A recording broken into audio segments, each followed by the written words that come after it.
Bowling math. Is this something that confuses you? Are you wondering if you should keep track of your own scores? I have some reasons why you should do that and explain a little bit about bowling math and how you can easily keep track of your own scores on the lanes coming up next.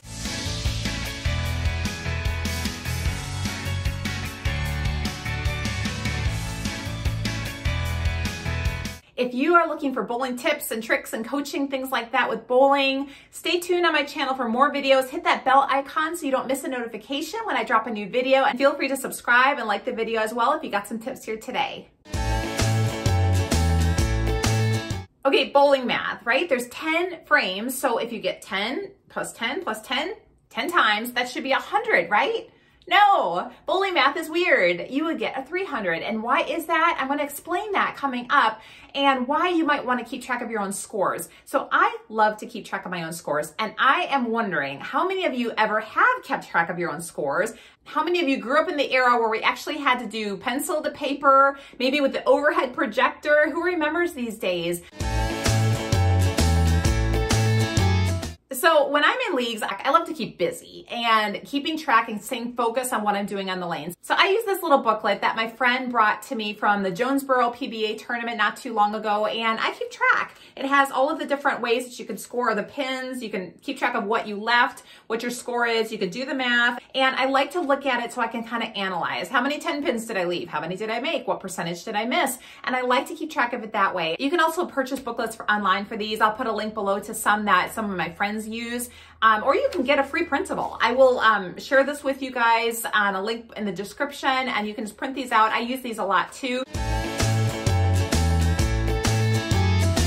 So basically bowling math, you get a strike or you get a spare where you get the maybe 8 or 7 or whatever it is, and you pick that up in your second ball, that's a spare. Or you can have an open, meaning that you don't pick up 10 pins in that frame.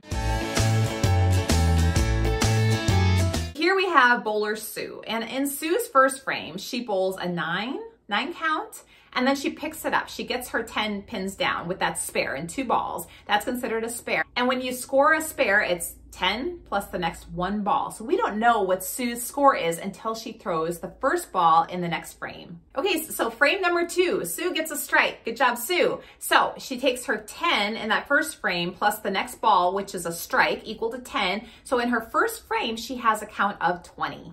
Okay, so frame 3 for Sue, she throws 5, and so she then has to pick that up, and she doesn't do it. She gets 4 down in her next ball. So in frame 2, we had a strike, which is 10 plus the next 2 balls, and so she's gonna add 10 plus 5 plus 4, so 19 to that score. So in frame 2, she has a score of 39 because she had 20 in frame 1. So in frame 3, we know we can figure out that score easily, right? Because we add 9 pins to what she did in frame 2. So she had 39 in frame 2. We're gonna add 9 to that. So 39 plus 9 is 48.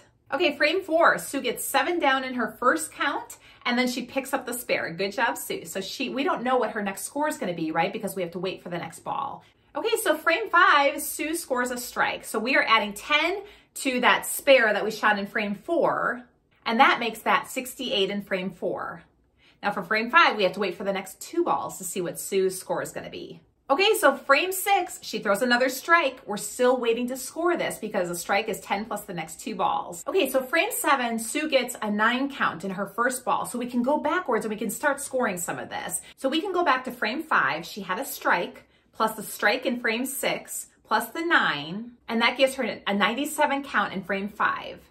Now in frame 6, we're still waiting. She doesn't pick up her spare in frame 7, so we're adding 10 plus the next 2 balls, which is a total of 9, so 19. So in frame 6, she has 116. And we know in frame 7, she has no strikes and spare, so we're just adding 9, making that 125. So in frame 8, she has a 6 count and she picks up her spare. So we're waiting on the next ball in frame 9 to see what the score is. And in frame 9, she throws a strike. So we're adding another 10 pins to that. So 10 plus 10, that's another 20 to her score. See how the math compounds? So in frame 8, she has a 145 and we're waiting on frame 9. Okay, frame 9, she had a strike. Frame 10, she throws 8 and she picks up her spare. So 10 plus the next 2 balls, we're adding another 20 to that. And in frame 9, she has a 165 count. So it's really important, if you can, to strike or spare in frame 10 because you get those bonus frames, basically. You don't just get the one strike or spare, you get to add on another one. Or if you get the first 2 strikes in frame 10,